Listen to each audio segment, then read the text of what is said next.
풍경 사진에 대해서 눈을 새로 뜨게 됐고, 그래서 제대로 공부를 다시 해보자 해서 공부를 다시 했습니다. 그래서 아마추어 레벨에서 할 수 있는 것들 다 하고, 이제 캘리포니아의 프로페셔널 어소시에이션이 있어요. 거기 또 제가 작품들 포트폴리오하고 그 과제들 다 이수하고 해서 거기까지 등록을 했고, 제가 어렸을 때 소원이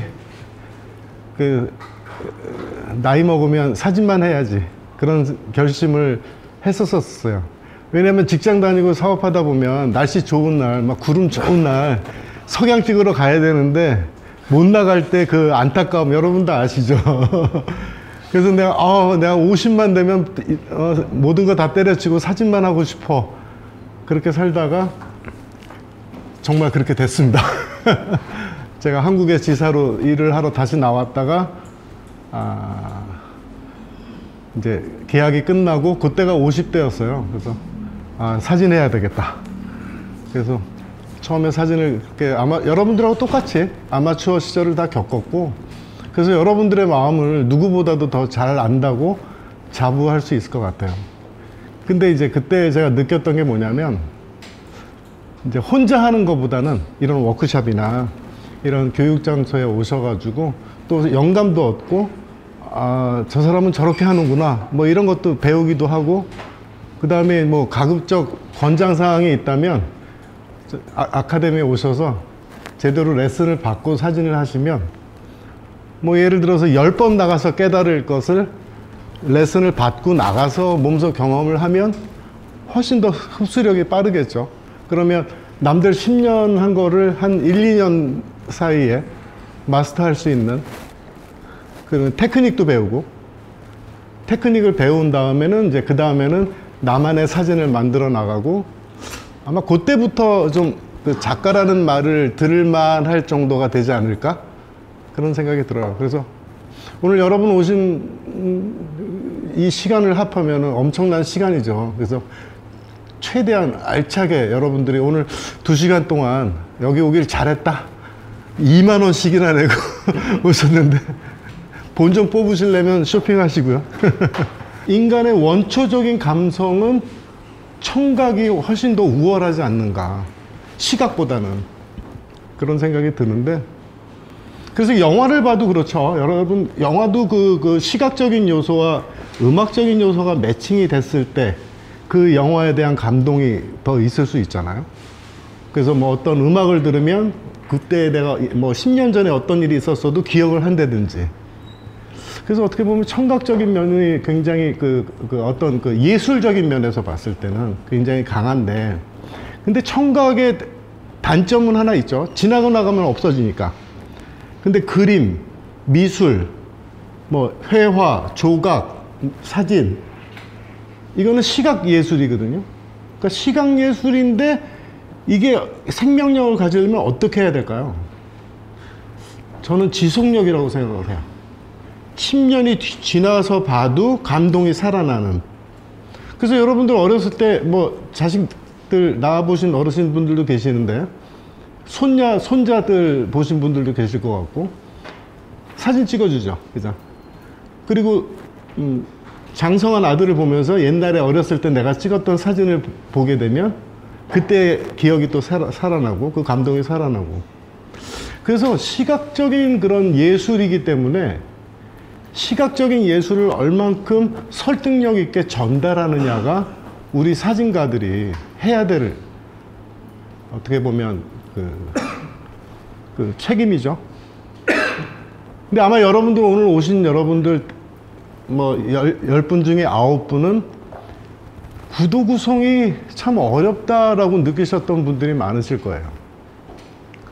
근데 오늘 제가 여러분들한테 아주 잘게 브레이크다운을 해가지고 잘게 썰어서, 뭐 예를 들어서 김치찌개 죽이는 집 가가지고 맛있게 먹었다면 거기에는 뭐가 들어가고 무슨 테크닉이 들어가서 어떤 조리법으로 해서 이런 맛있는 음식이 나오는지에 대한 것들을 아주 세세하게 나눴어요. 그래서 오늘 여러분들이 1시간 반, 2시간 동안에 제 얘기를 들으시면서 느끼십시오. 느껴서 메모도 하시고, 느껴서 그거를 내가 현장에서 혼자 사진을 찍으러 갔을 때 한번 접목을 해보시는 노력을 해보시기를 바라겠습니다. 서론이 좀 길었는데요. 제가 아주 중요한, 지금 여러분들은 시작한 지 얼마 안 됐기 때문에 지금 정신이 빠릿빠릿하시니까 제일 먼저 사진 찍으러 가서 할 일을 적어 놨어요. 저는 이렇게 해요. 첫 번째 가서 주요 피사체를 찾아라. 두 번째, 주요 피사체를 찾았다면은 위치, 어디에다가 놓을 것이냐를 위치를 정하고, 그 다음에 주요 피사체의 크기를 정합니다. 네 번째, 그랬을 때 전체적으로 공간의 밸런스가 어떻게 안정되느냐. 그게 여러분들 사진이 짱짱해지고 멋있고 SNS에 올리든 어떤 클럽에 올리든 했을 때, 우와, 이 사진 죽이는데? 이거 어떻게 찍었어? 이런 얘기 들으실 수 있는 비결이에요. 근데 이거 여러분 지금 다 하고 계시죠? 그죠? 다 하는데 왜 내 사진은 그렇게 멋지게 되지 안 나올까? 그게 이제 여러분들의 궁금증일 겁니다. 이 사진에서 여기 어딘지 아시는 분? 예? 제주도의 차기도. 맞습니다. 예, 차기도. 주인공은 차기도인가요? 아니면 앞에 있는 바위인가요? 파도인가요? 한번 얘기해 보세요. 괜찮아요. 편하게. 저는 이렇게 인터랙션한 걸 굉장히 좋아해서 저랑 눈 마주치시면 대답하시기. 예. 바위 같습니다. 바위가 주인공 같죠? 맞아요. 아유, 솔직하게 얘기하셨네. 선생님, 어떤 게 파도가 주인공인가요? 차기도가 주인공인가요? 차기도가 주인공이라고 생각 들지 않나요? 이거, 예, 말씀해 보세요. 차기도? 근데 유도신문에 넘어가실래? 애매하죠. 솔직히 얘기해서 저는 주인공을 차기도로 찍었어요. 왜냐하면 그 지역에서는 차기도가 제일 유명한 랜드마크니까, 제일 중요한 거니까. 이 앞에 있는 걸 우리가 뭐라 그러죠? 전경. 예. 제가 학생들한테, 우리 아카데미 학생들 출사를 같이 나가면 차기도는 뻔하잖아. 차기도는 있는 거 뻔하니까 너만의 사진을 얻으려면 전경 찾아. 앞에 뭐 이끼가 있을 수도 있고, 괴상한 바위가 있을 수도 있고, 뭐 모래바닥이 있을 수도 있고, 뭐 쓰레기가 있을 수도 있고, 어쨌든 차기도를 똑같이 한 열댓 명이 가가지고 사진을 찍으면 차기도의 모습은 크게 변함이 없죠. 그런데 전경에 따라서 완전히 사진이 달라지는 거거든요.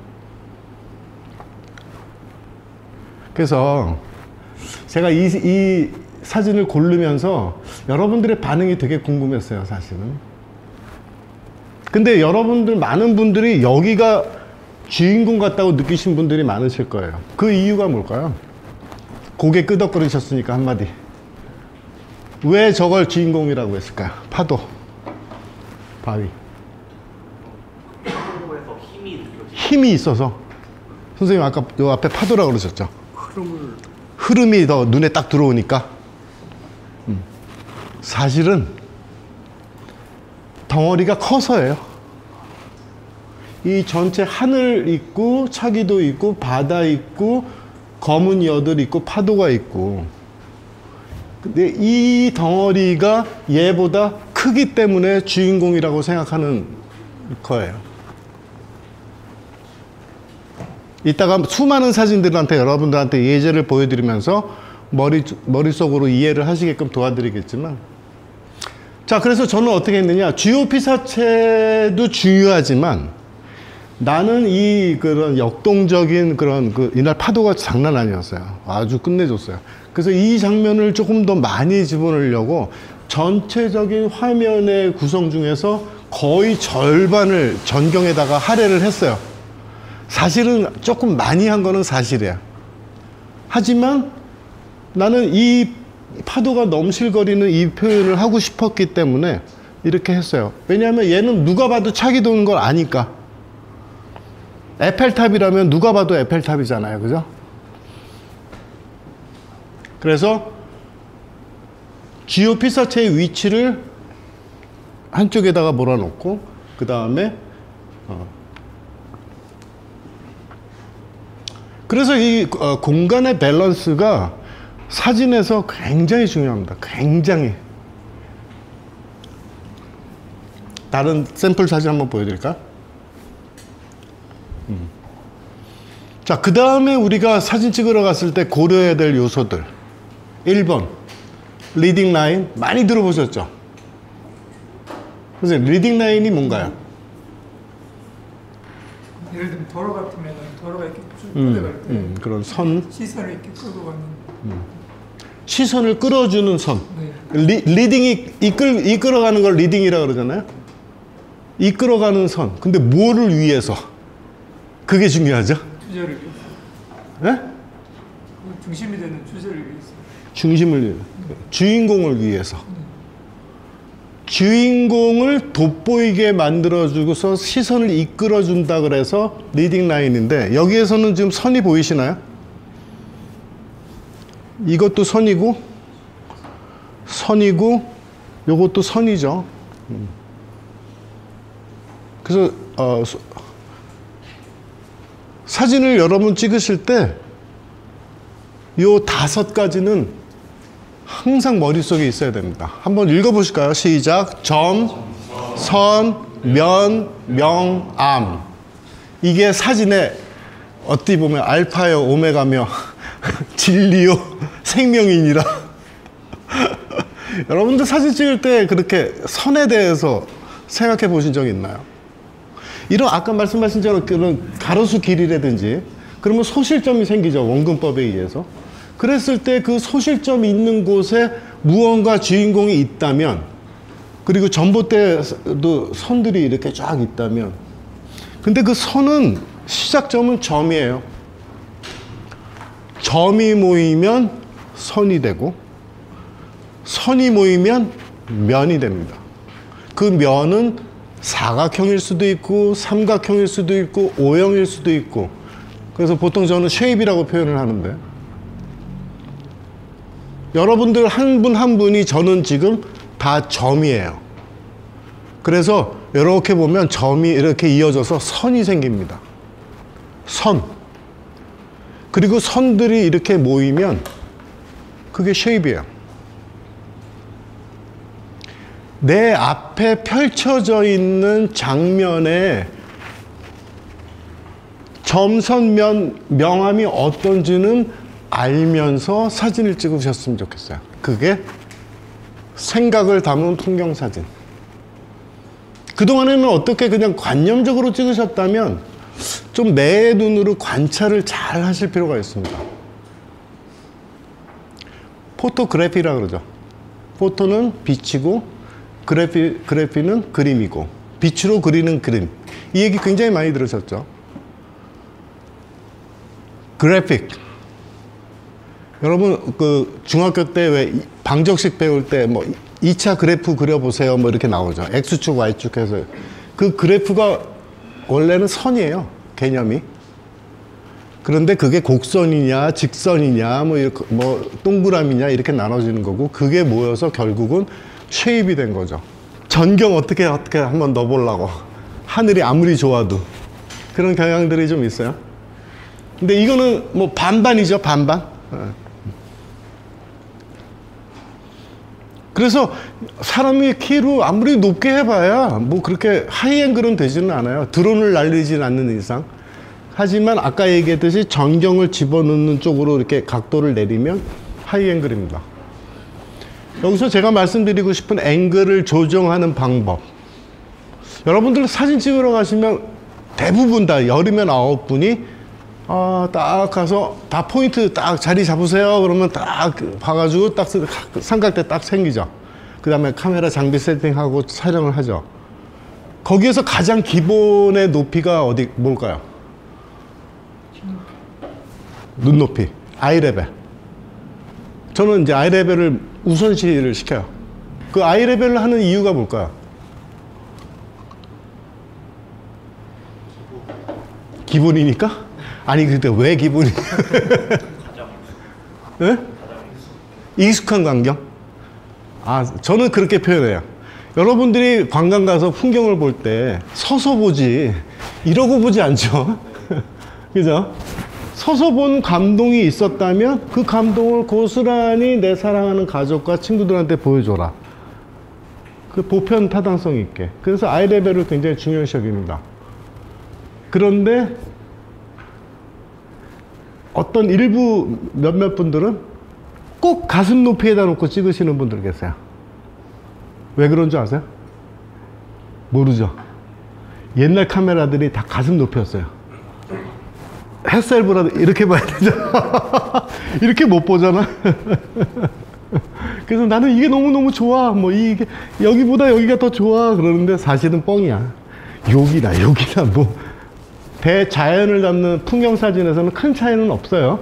여기나 큰 차이는 없어요. 근데 저도 사실은 여기 요 정도로 많이 찍어요. 제 영상 많이 보신 분들 계신지 모르겠지만 제 찍는 거 유심히 보면 거의 저 액정 먹고 찍죠.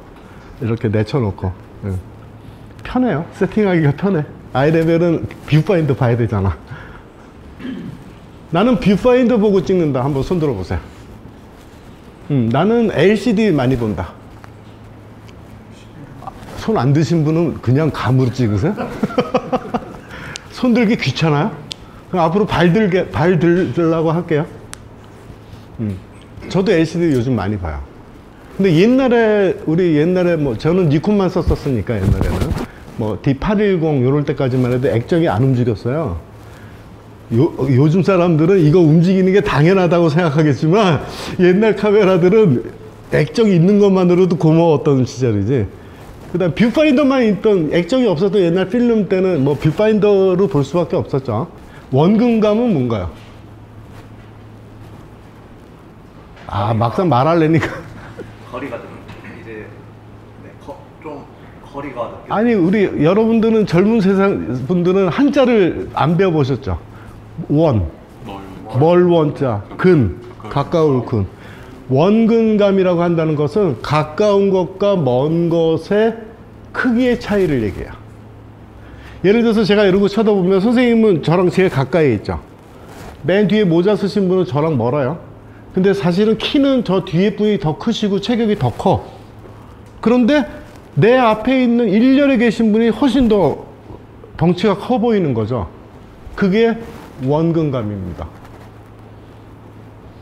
그런데 우리 사람의 눈은 몇 미리 렌즈와 유사할까요? 50mm 손 들어보세요. 35mm 손 들어보세요. 70mm 손 들어보세요. 45? 여러분들 이거 모르시는구나. 여러분, 화각 아세요? 화각? 광각 아시죠? 표준 광각, 표준 렌즈 아시죠? 2470. 70200은 망원. 그건 아시죠? 그러면 1424 갖고 있어요? 1635? 14mm가 화각이 몇 도게요? 외우기 쉽게 100만 더 하시면 돼. 114도. 14mm가. 내가 1635가 갖고 있다? 그럼 108도. 그러면 앞으로 나란히 해서 팔을 벌려서 90도를 만드는 거야. 이게 90도죠. 90도가 20mm에 가까워요. 정확하게 20mm는 94도예요. 여러분들 이런 거 생각 안 하고 사는구나. 사진 기초부터 배우셔야 됩니다, 여러분. 기초. 그 기초를 잘 알아야만이 내가 레벨이 올라갔을 때 알을 깨고 나올 수가 있어요. 대학교 1학년 때 교양 과목을 빵꾸 난 친구가 2학년 때 선택 과목 해서 A 못 받고요. 거기서 A 못 받은 사람이 전공 필수 가서 A 못 받아요. 살짝 자극 드렸습니다. 자극. 자, 아까 눈으로 바라볼 때 평범하게 보이는 거 수치는 제가 정답을 미리 알려드리면 니콘은 한 58mm. 그래서 니콘 유저 계시나요? 니콘에 58mm 단렌즈에 있는 거 아시죠? 그거를 딱 끼우고 뷰파인더를 보고 이렇게 맨눈으로 보고 뷰파인더 이렇게 보면요 똑같아요. 크기가, 피사체들의 크기가. 소니는 제가 실험을 해보니까 한 60mm 정도 수준. 캐논은 제가 캐논 유저 손들어 보세요. 캐논. 미안합니다. 제가 캐논을 한 번도 써본 적이 없어가지고 학생들이 쓰는 것만 제가 그래도 캐논 준다고 제가 사진 못 찍는 거 아니에요? 귀족 얘기하는 거 아니에요? 미리 얘기하면 사진은 카메라로 찍는 거 아닙니다, 여러분. 사진가가 찍는 게 사진기입니다. 그래서 장비 많이 하시는 분들 있죠. 캐논 색감 끝내줘. 소니, 야, 이거 좋다. 다 필요 없습니다. 자, 그래서, 원근감을 극대화시킨 사진을 찍으려면, 예를 들어서 제가 화각을 이렇게 벌려볼게요.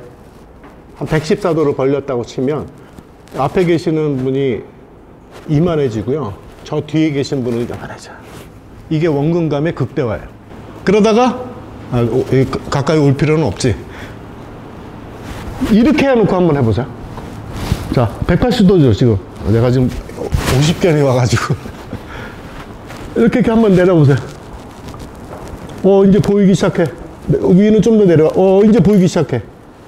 요거보다 여기가 넓습니다. 그게 3:2예요. 야, 내가 얘기하고도 진짜 기가 막힌 강의를 하고 있다.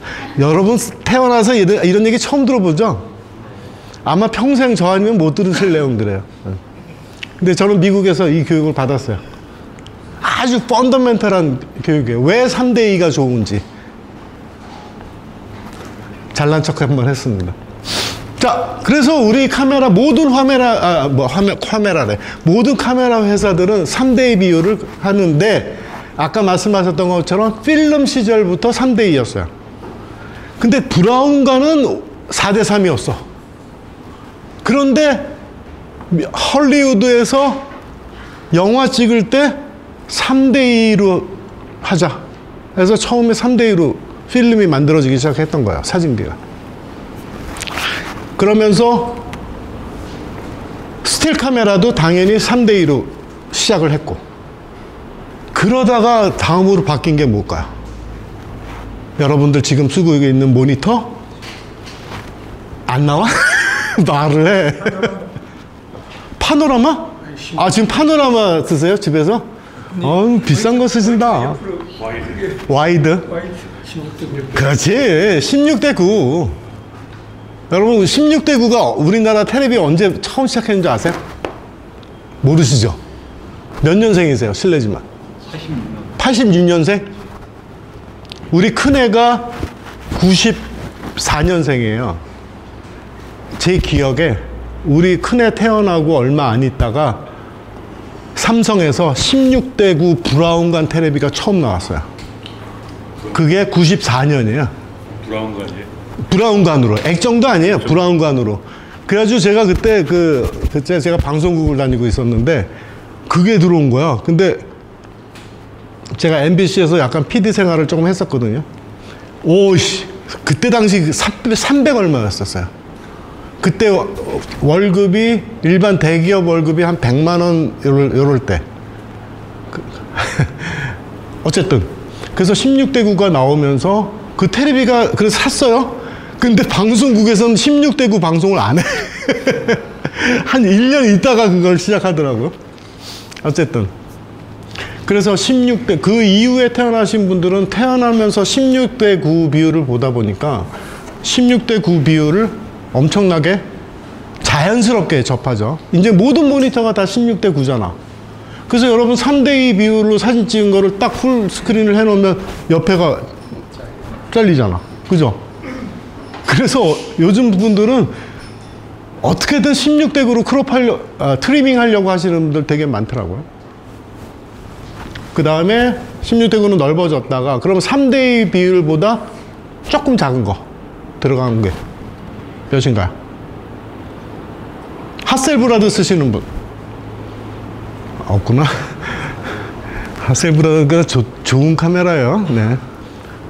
중형 카메라 쓰시는 분? 저기 GFX 쓰시는 분? 후지 필름? 없네. 다 소니 아니면 캐논 저기인데 35mm 파들이시네. 그 중형 카메라 판형들은 5:4 비율입니다. 그래서 판형이 좀 커요. 2:3보다.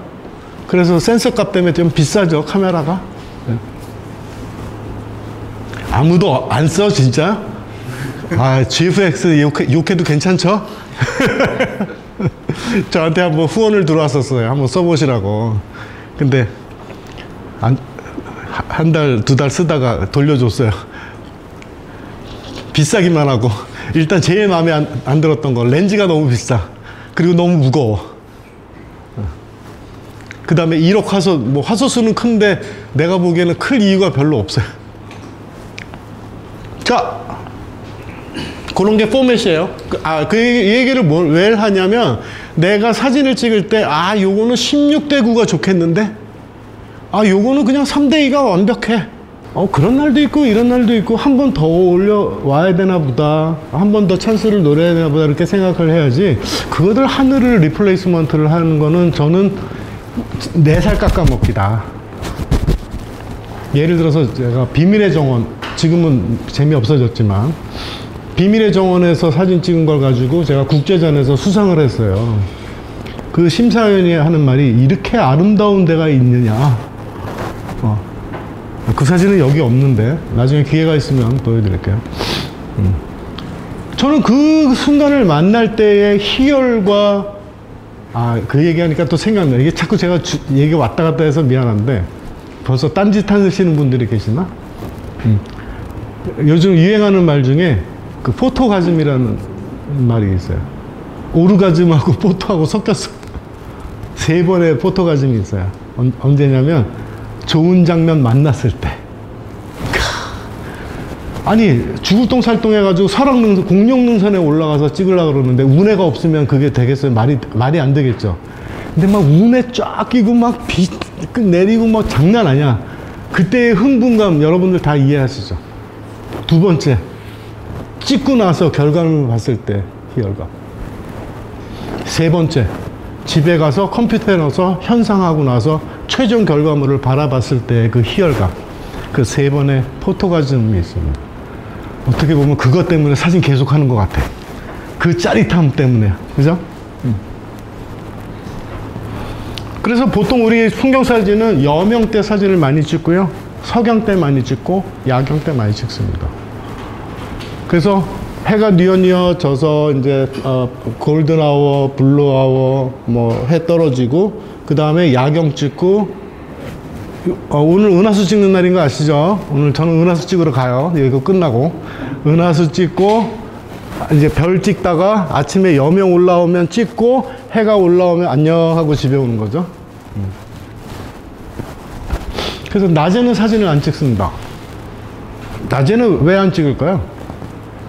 한번 몰라? 밝기만 하니까. 밝기만 하니까. 저랑 눈 마주친 여성분 몰라? 사진 시작한 지 얼마 안 됐어? 딱 봐도 그렇게 보여요. 그 옆에 있는 분도 마찬가지인데? 그치? 제가 관상은 좀 볼 줄 압니다. 낮에는 왜 안 찍냐면, 해가 중천에 있으면 첫 번째 결론적으로 빛과 그림자의 양이 없어서 콘트라스트가 떨어져서 사진이 밋밋해요. 그 다음에 색깔도 안 이쁘고, 그래서 굳이 고생 안 합니다. 좋은 사진으로 보여져요. 그 이유가 뭘까요? 이 말문이 트이셨어 이제. 이유가 뭘까요? 왜 넓은 계조의 사진이 보기 좋을까요? 아마 이 얘기도 들어보신 적 별로 없으실 거예요. 첫 번째, 사람의 눈이 카메라의 능력보다 계조가 더 넓어요. 그런데 옛날 필름 시절에는 기껏해야 10단계였어요. 사람의 눈의 계조는 지금 여러분 HDR 들어보셨나요? 하이 다이나믹 레인지. 지금 그렇다면 우리가 일반적으로 찍는 사진은 뭐죠? SDR, 스탠다드 다이나믹 레인지. 적으세요, 초보자들. HDR, 하이 다이나믹 레인지. 그 범위가 넓어졌다. 그래서 아이폰 같은 거 이런 거 요즘 HDR 컨텐츠 보면 굉장히 밝은 것도 표현이 되고 어두운 것도 표현이 되죠. 그게 HDR이에요. 그런데 왜 그게 좋아 보이느냐? 사람의 눈을 따라와서 그래요. 우리 석양 질 때 하늘을 바라보면 태양도 어느 정도 보이고 그림자 전경 다 잘 보여요. 근데 우리 카메라는 어때요? 역광으로 찍으면 밑에는 시커멓게 나오잖아. 그게 카메라의 개조의 한계예요. 그래서 그걸 극복하려고 하다 보니까 야, 니네가 주는 JPG 갖고는 우린 성에 안 차. 그냥 RGB 원본 담긴 거 데이터 그냥 그거 줘. 그래서 러 파일이에요. 내가 차라리 그거 현상해서 쓸게. 그냥 러 파일 줘. JPG는 안 쓸래. 그게 러 파일이에요. 그래서 풍경 사진은 거의 100% 러 파일로 찍어야 그 넓은 개조를 그나마 넓힐 수가 있습니다. 큰일 났다 이거. 7시 반인데 내가 말문이 한번 터지면요 말을 좀 많이 해요. 자, 그래서 구성요소 파악하기 했을 때 이런 식으로, 요거는 인공광이죠. 인공광. 이게 옛날에 여기가 신세계백화점이고요, 여기가 한국은행이고요, 여기 앞에 분수예요, 남대문. 근데 여기가 뭘로 바뀌었죠? 이제 움직이는 동영상으로 바뀌었지. 옛날에는 이랬어요. 여기가 2018년 19년 그때까지만 해도 되게 이뻤어요. 여기 계속 바뀌고 막. 야경 찍을 때 인공광의 밝기가 굉장히 밝죠. 그리고 어두운 부분은 굉장히 어둡죠. 그래서 사진 노출 잡기가 굉장히 어려운 게 야경이에요, 사실은. 어딘지 아시죠? 포항. 포항의 상생해소. 육지에 이렇게 한 손이 있고 바다 쪽에 한 손 이렇게 있고. 안 가보셨구나. 상생의 손. 포항 제일 호미곶. 여기가 일출 포인트예요. 원래 해가 여기서 떠요. 근데 저는 흐린 날 갔어요. 그랬더니 같이 갔던 제자가 선생님 오늘 흐린데 그냥 식사나 하러 가시죠 뭐. 아니야, 이게 끝내주는 하늘이야. 멋있어. 이 구름 이거 장노출 표현하면 되게 멋있어. 이 바보야. 끌고 가서 찍었어요. 그래서 그 찍은 거 가지고 국제전에 가서 2등상 탔어요. 그것도 15장 정도 출품을 했거든요. 나한테 15장을 뽑아온 거야. 근데 다 고만고만해. 근데 그때 상생의 손에서 찍은 거 있는데 왜 그거 안 뽑았어? 그랬더니 저는 뭐 그다지 야, 그거 죽이는 사진이야. 갖고 와. 결국 그걸로 상 탔어요. 그래서 그 학생이 저한테 역시 선생님은 다르십니다. 어쩜 이렇게 생각을 다 하시고. 내가 왜 키포인트를 뽑았는 줄 알아요? 이런 스태츄가 세계에서 거의 하나밖에 없어요. 유일무이예요. 그래서 외국인 심사위원들이 저걸 봤을 때는 아마 사진을 보는 순간 경악을 할 것이야. 내가 그 얘기를 했었거든요. 유일무이예요. 이런 스태츄가 없어, 세상에.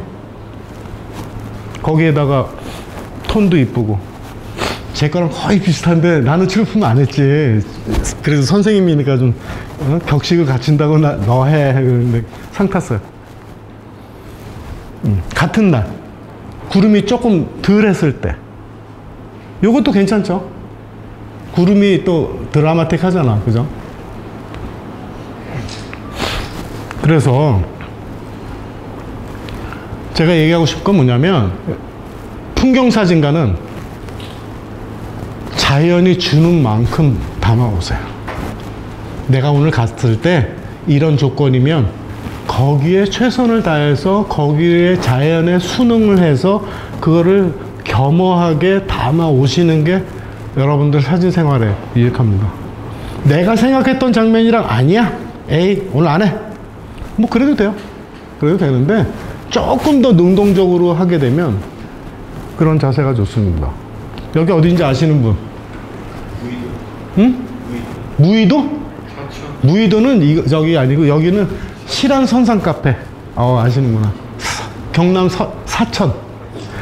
근데 이 사진에 히스토리가 있어요. 이 사진 찍는 날, 이날 영업 종료한 날이야. 왜 그래?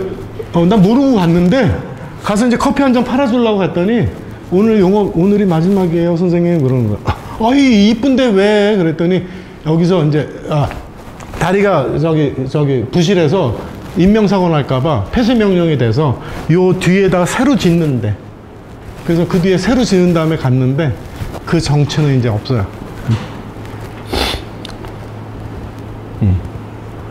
요거는 제주도의 협재해변의 비양도 앞에 한 7, 8월 달쯤 이렇게 가면요, 6월 달쯤 지금 때 됐네, 그럼 파란 이끼가 자라나기 시작해요. 광치기는 겨울에 팔았거든요. 근데 여기는 희한해. 5, 6월 달에 팔아요. 녹색 이기가 생겨나요. 거기 있는 학생이 여기서 놀길래, 야, 이렇게 해가지고 태양을 향해서 한번 손 좀 이렇게 해봐봐 해가지고 찍었어요. 옥정원인데 저 위에서 안개 넘실거리는데 여기 주차장 요 밑에 있고, 그 다음에 단풍. 이 가을에 단풍 시즌이 되면 풍경사진가들은 정말 바쁩니다. 갈 데가 너무 많아. 여기 어딘지 아세요? 진주리 계곡이라고. 네. 유튜브에 여기 가서 영상 찍은 거 있어요. 아, 구독도 좀 해주시고 좋아요도 누르고 조떼꾸알. 아이고, 제가 여담인데 여태까지 유튜브 하면서 한 번도 구독해 주세요 부탁해 본 적 단 한 번도 없어요. 구독하고 있어요. 구독하고 계세요? 커피 한 잔까지. 저는 한 번도 구독해달라는 말을, 낯간지러워서 난 말을 못하겠어, 솔직히. 그리고 필요한 사람들 보면 되지 뭐. 제가 한 달에 얼마 벌게요, 유튜브로? 저 회원수 22,000명인가 그런 거. 사진계에서는 한 20만짜리야, 조회수에 비하면. 얼마 안 돼. 한 100불 받아요, 100불.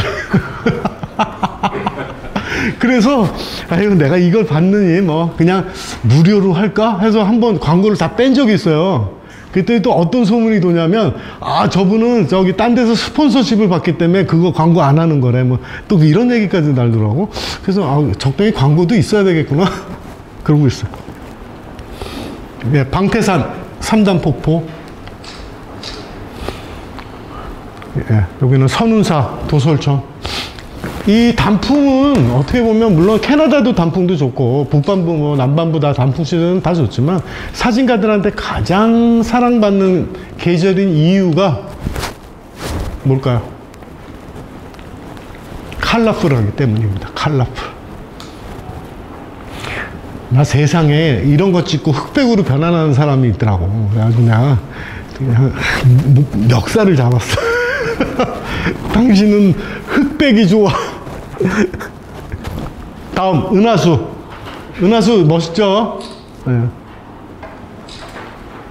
이렇게 여기가 제일 핵심이 되는 곳, 전갈자리 쪽 해서 북쪽으로 넘어갑니다. 그래서 요거는 180도 파노라마예요. 그래서 합치면 이렇게 동그랗게 됩니다. 이렇게 아치를 찍을 수 있는 게 6월 초가 마지막이에요. 6월 말만 돼도 너무 각도가 서서 이렇게 둥그레져. 이렇게 완만한 타원형이 안 돼요. 그래서 3월부터 3, 4, 5, 6월까지 은하수를 찍을 수 있는 최적의 조건. 6월 달이 넘어가면 이제 서 있는 것밖에 못 찍어요.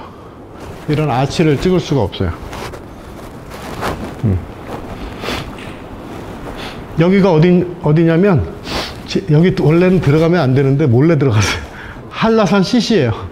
컨트리 골프장 해저도에 앞에서 지금.